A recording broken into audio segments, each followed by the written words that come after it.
les diapos et commenter le moins possible afin de permettre d'attirer le plus d'attention et à la fin, nous serons disposés à répondre à toutes les questions possibles. Mais d'entrée de jeu, j'aimerais préciser qu'un projet minier ne peut pas réussir sans la licence sociale. Et cette licence sociale n'est pas octroyée par le gouvernement de la République démocratique du Congo, mais bien plutôt par les communautés environnantes. Ainsi donc, nous, en ce qui nous concerne, nous nous sommes organisés de sorte que les communautés de Walikale, qui sont tout autour de la localité de Bissié, puissent d'abord comprendre ce que nous voulons faire là-bas, puissent nous accompagner et que nous puissions ensemble avec eux, n'est-ce pas, évoluer, grandir et progresser.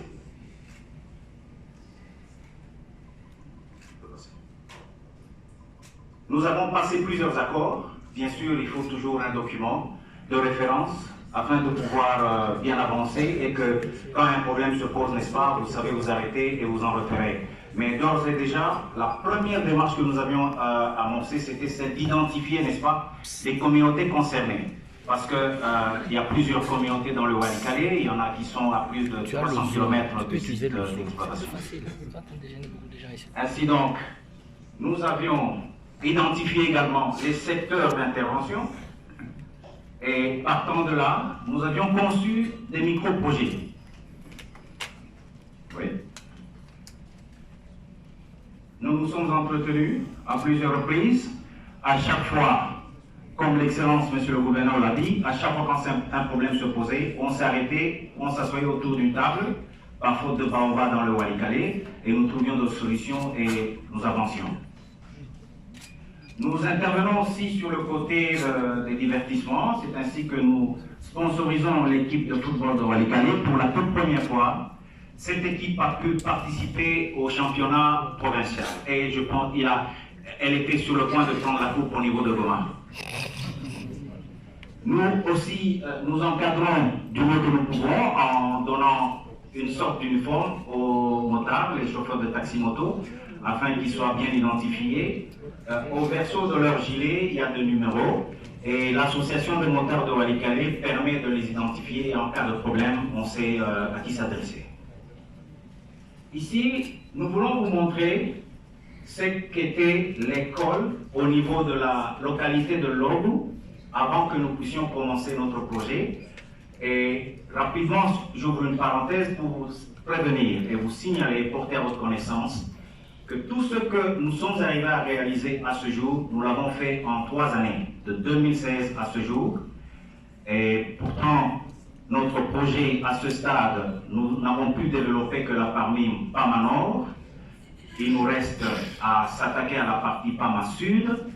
Et la première partie qui est similaire à la deuxième, elle offre déjà 15 années d'existence de vie de la mine, ce qui fait que nous sommes partis sur une période de 30 années sur un seul permis d'exploitation et nous espérons bien arriver à développer le reste de nos permis de recherche.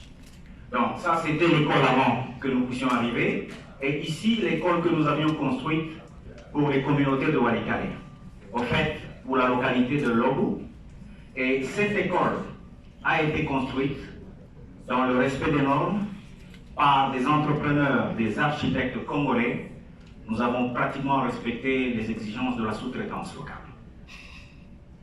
Voyez dans quelles conditions les enfants étudient avant que nous puissions arriver. Même pas sous un baobab ou un manguier, mais sous des bambous. Et là, vous avez ce que représentait cette école à l'époque. Et quand vous observez bien, vous vous rendrez compte du souci qui anime ces enfants d'apprendre à lire et à écrire.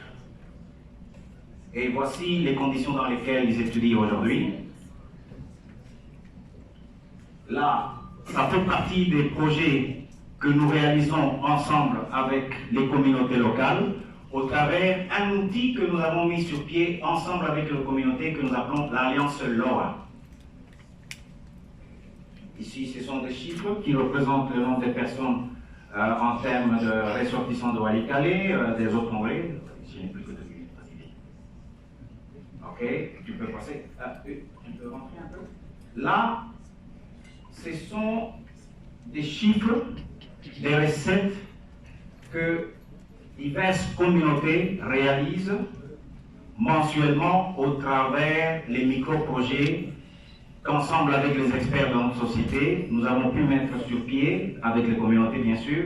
Ça leur permet de générer un peu de recettes mensuellement. Ici, nous avons le projet pour la presse de riz. Là, nous avons l'huile. Cette huile se vend maintenant. Vous pouvez la retrouver sur le marché dans la ville de Goma, le chef-lieu de la province. Ce riz-là de 50 kg, vous savez même le retrouver à Kampala aujourd'hui en Ouganda. Voilà, tout ça, ça démontre ce que nous faisons avec les communautés.